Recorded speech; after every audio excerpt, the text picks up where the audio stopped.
Hello friends, अस्सलाम वालेकुम। कैसे हैं आप सब। आज आप लोगों के लिए एक ऐसी टॉपिक पर वीडियो लेके आई हूँ जो बहुत ज़रूरी है हम गार्डनर्स के लिए।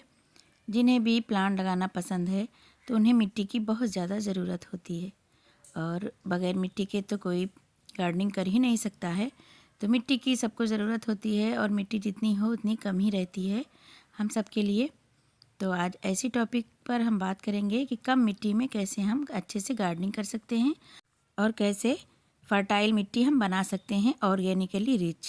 केमिकल की ज़रूरत ही नहीं पड़ती है, इतनी अच्छी मिट्टी बन जाती है, बहुत उपजाऊ। जितने अच्छे हमारे प्लांट चलते हैं फ्रेंड्स, हम कुछ ज़्यादा एक्स्ट्रा कोई चीज़ नहीं डालते हैं। ना ही हमने आज तक वर्मी कंपोस्ट ख़रीदा है और ना ही कोई ज़्यादा केमिकल यूज करते हैं। और इतनी अच्छी हमें सब्जियां हार्वेस्टिंग के लिए मिल जाती हैं और इतने अच्छे अच्छे वेजिटेबल और फ्रूट और इतने अच्छे अच्छे फ्लावर्स खिलते हैं हमारे गार्डन में। तो आप लोग देखते ही हैं, आप लोगों से शेयर करते हैं। और जो हम टेरेस पे करते हैं गार्डनिंग, तो उससे हमारे गमले भी बहुत ज़्यादा हल्के फुल्के और बहुत अच्छी मिट्टी हमारी रहती है। मेन चीज़ तो गमले बहुत हल्के होते हैं। बड़े बड़े पॉट कंटेनर खिसकाने में हम लेडीज़ को बहुत दिक्कत होती है, तो उससे भी हेल्प मिलती है हम सबको। और बहुत अच्छे से इधर से उधर गमले कर सकते हैं और इतनी अच्छी उपजाऊ मिट्टी मिलती है, तो उससे हमारे प्लांट्स भी बहुत हेल्दी चलते हैं और अच्छे से हमें हार्वेस्टिंग भी मिलती रहती है। देखिए, कोई चीज़ हम नहीं डालते हैं, यूरिया कभी भी नहीं ख़रीदा है और ना ही वर्मी कंपोस्ट। जो गोबर की खाद कभी मिल जाती है और कभी बकरी की मेंगनी, बस इन्हीं सब का यूज करते हैं। और जब भी हम कंटेनर भरते हैं तो वो भी आप लोगों से आज शेयर करेंगे कि कैसे भरते हैं। तो हमें एक्स्ट्रा फिर जल्दी जल्दी खाद देने की भी ज़रूरत नहीं पड़ती है कि हर महीने देना है या हर 15 दिन पे देना है। ऐसे ही हमारे प्लांट चलते रहते हैं। इतनी अच्छी से हम लोग अपना पॉट भरेंगे तो ज़्यादा खाद डालने की ज़रूरत भी नहीं पड़ेगी। मार्केट से महंगे महंगे खाद ख़रीदने की भी ज़रूरत नहीं पड़ेगी। और इतने अच्छे वेजिटेबल और इतने अच्छे फ्लावर्स हमें मिलते रहते हैं। तो वही आज आप लोगों से शेयर करना है कि कैसे हम भरते हैं अपने गमले और पॉट। और जब बड़े प्लांट लगाते हैं, जैसे अनार का प्लांट है, चीकू का प्लांट है और जितने भी वेजिटेबल्स हैं, और बड़े बड़े ये हमारे बोगनवेलिया और ये अलमंडा और हिबिस्कस और चंपा, तो बहुत बड़े बड़े कंटेनर रहते हैं। तो मिट्टी इतनी ज़्यादा लगती है, तो कहाँ से हम लोग मैनेज करेंगे। तो देखिए, लाने में भी दिक्कत होती है। तो अपने गार्डन से ही जो ये गार्डन वेस्ट और किचन वेस्ट निकलता है, तो इसको हम कभी भी नहीं फेंकते हैं। अगर कोई फेंकता है तो हमें लगता है कि कौन सी कीमती चीज़ ये फेंक रहे हैं। तो मटर के छिलके इस टाइम और गोभी और हरी सब्जी बहुत ज़्यादा निकलती है, किचन में वेस्ट निकलता है जो। और ये मूंगफली के छिलके इस टाइम बहुत ज़्यादा हैं और अंडे के छिलके और चाय की पत्ती, तो ये सब डेली निकलता ही रहता है, तो हम इसे बिल्कुल भी नहीं फेंकते हैं। और जो भी ये बड़ा सा पॉट है, इसमें हमने ड्रेनेज होल कर लिया है। अच्छे से करना बहुत ज़रूरी होता है। अगर ड्रेनेज होल नहीं होगा तो हमारे जो प्लांट हैं वो अच्छे से नहीं चल पाएंगे। तो इसीलिए सबसे पहले ड्रेनेज होल अच्छा होना चाहिए। तो हम किसी भी गर्म चीज़ से इसे कर सकते हैं, चूल्हे पे गर्म करके या फिर कोई चीज़ से। और उस पर हम ये थोड़े ईंट के टुकड़े और पत्थर रख देंगे, इससे मिट्टी बाहर नहीं जाएगी और पानी अच्छे से निकल जाएगा।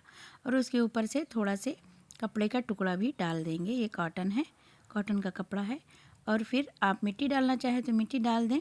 हम तो ये नीचे जितने भी प्लांट हमारे ख़राब हो जाते हैं या उनका सीजन चला जाता है, जैसे ये फ्लावर हमारे बहुत दिनों से खिल रहे थे तो इन्हें निकालना था, ये सूख गए थे, तो निकाल के हमने फेंकना नहीं है।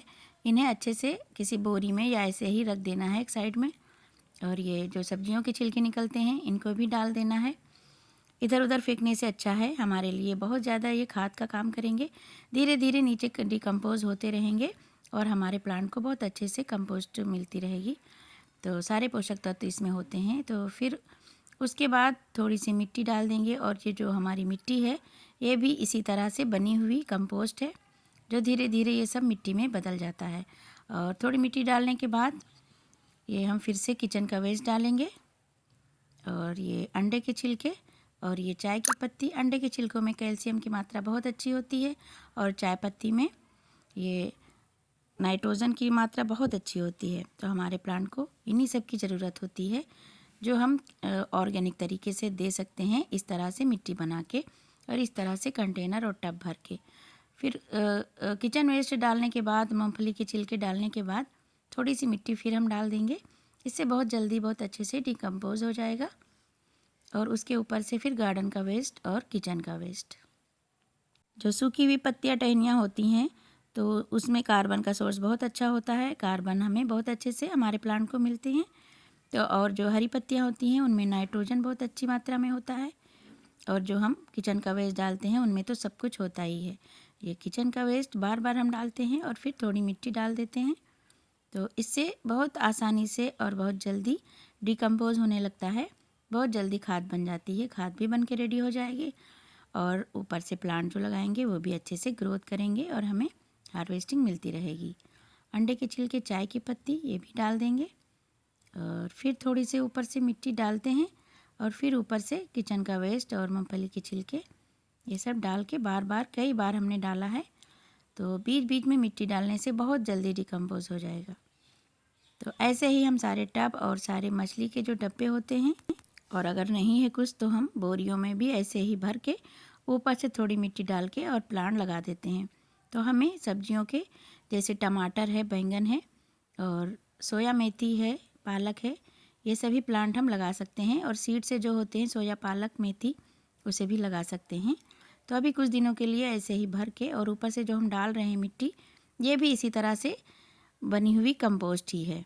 जो नीचे वेस्ट मटेरियल भरते हैं, ये किचन का और गार्डन का कचरा, तो देखिए ऐसे ही ये कंपोस्ट बन जाती है। मिट्टी की कमी पूरी कर देती है। तो मिट्टी हमें ज़्यादा बाहर से लानी नहीं पड़ती है।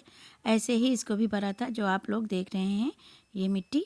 तो ये मिट्टी इसमें बहुत ही कम है। ये पूरा डिकम्पोज हुआ हुआ नीचे किचन का वेस्ट और गार्डन का वेस्ट से बहुत अच्छी खाद बन चुकी है। तो इसीलिए इसको डाल रहे हैं। इससे बहुत जल्दी जितना भी हमने कचरा भरा है वो सब डिकम्पोज हो जाएगा और बहुत अच्छे से कंपोस्ट बन जाएगा, जो हमारे प्लांट की जड़ों में बहुत अच्छे से पोषक तत्व जितने भी न्यूट्रिएंट हैं वो सारे मिलते रहेंगे। तो इसमें हम कोई भी बैंगन का प्लांट या टमाटर का प्लांट लगा सकते हैं और बहुत अच्छे से वो हेल्दी चलता है। और आप लोगों से शेयर भी करते रहते हैं। कई बार हमने शेयर किया है कि कैसे हम टब और थर्माकोल के जो वेस्ट वाले मछली वाले डब्बे होते हैं उसको कैसे भरते हैं। और बोरियों में भी हम टमाटर उगाते रहते हैं। पिछले साल तो बहुत ज़्यादा ढेरों टमाटर उगे थे और बंदरों ने भी खूब खाया था और हम लोगों ने भी। और इसमें पानी डाल देंगे, बहुत अच्छे से ये गीला हो जाएगा। नीचे से पानी ड्रेनेज से ड्रेन हो जाएगा, होल से निकलने लगेगा।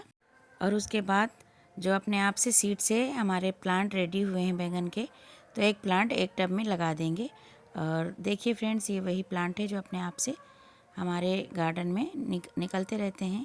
जो किचन वेस्ट हम यूज करते हैं अपने टबों में भरते हैं, तो उसी में प्लांट और जो हम सब्जियां धुलते हैं, तो कुछ सीड जैसे कभी कभी अपने आप से उगाते हैं। और जैसे बैंगन हार्वेस्ट करने में देर हो जाता है, तो जो मैच्योर हो जाते हैं बैंगन, बड़े हो जाते हैं, तो उनको ऐसे ही हम मिट्टी में मिला देते हैं, डाल देते हैं किसी भी मिट्टी में। तो देखिए कितना अच्छा प्लांट रेडी हो गया है। बहुत सारे रेडी हो रहे हैं, हम किसी दिन आपको दिखाएंगे। तो ये पॉलीथीन में इसको सेपरेट करके अलग लगा दिया था, सेपरेट कर लिया था। तो देखिए रूट बाउंड होने लगा है। काफ़ी टाइम से ये लगा हुआ है और हमें टाइम नहीं मिल पा रहा था कि क्यारी में या किसी पॉट में लगा दें, तो इसको आज हम लगा रहे हैं। फिर से पानी हमने डाल दिया है, मिट्टी में जगह बना दिया है और फिर रूट बॉल को इसमें रख के और बस दबा देना है। और नीचे सारा कचरा आप लोगों ने देखा है कि सिर्फ कचरा ही नीचे है गार्डन का और किचन का। और कितना अच्छा उसमें हेल्दी प्लांट लगेगा और बहुत हेल्दी प्लांट भी है हमारा ये। और इसमें फ्लावरिंग भी रेडी है। तो पानी डाल देंगे, अच्छे से नहला देंगे प्लांट को और खूब सारा पानी डाल देंगे। और बहुत अच्छे से कुछ दिन के बाद आप देखेंगे कि बहुत अच्छे से बैंगन इस पर लगेंगे इंशाल्लाह। तो आप लोगों से ज़रूर हम शेयर करेंगे। और ऐसे ही सारे टब और कंटेनर या पॉट हम भरते हैं और ऐसे हमारे प्लांट हेल्दी रहते हैं। और इस टब में भी कुछ लगा देंगे टमाटर वगैरह। और देखिए इसमें भी ऐसे ही हमने भरा था और कितने अच्छे से टमाटर, बैंगन हमारे लगे हुए होते हैं और बहुत अच्छे से हमें हार्वेस्टिंग मिलते हैं। कोई केमिकल और कोई ज़्यादा फर्टिलाइज़र नहीं देना पड़ता है, बहुत अच्छे से हार्वेस्टिंग मिलती है। और फूल भी मिलते हैं और वेजिटेबल भी, सब्जियां भी मिलती रहती हैं। ऐसे ही छोटे गमले हों या बड़े गमले हों, या वेस्ट चीज़ें हों जैसे बोरी वगैरह में भी हम सब्जियां लगाते हैं, और कुछ फ्लावर वाले प्लांट भी लगा देते हैं बोरियों में भी, वेस्ट चीज़ों में भी और गमलों में भी। देखिए सारे बहुत अच्छे से चल रहे हैं, और सभी पॉट में, सभी गमलों में बस हम यही सब भरते हैं। नीचे जितनी भी सूखी पत्तियां गार्डन की होती हैं या फूल हम तोड़ते हैं जो सूख जाते हैं, फ्लावर स्पेंड हो जाते हैं, तो इन्हें फेंकते नहीं हैं। तो फ्रेंड्स, कैसी लगी हमारी वीडियो कमेंट में ज़रूर बताना, और फिर मिलते हैं फ्रेंड्स। Thanks for watching. अल्लाह हाफिज़।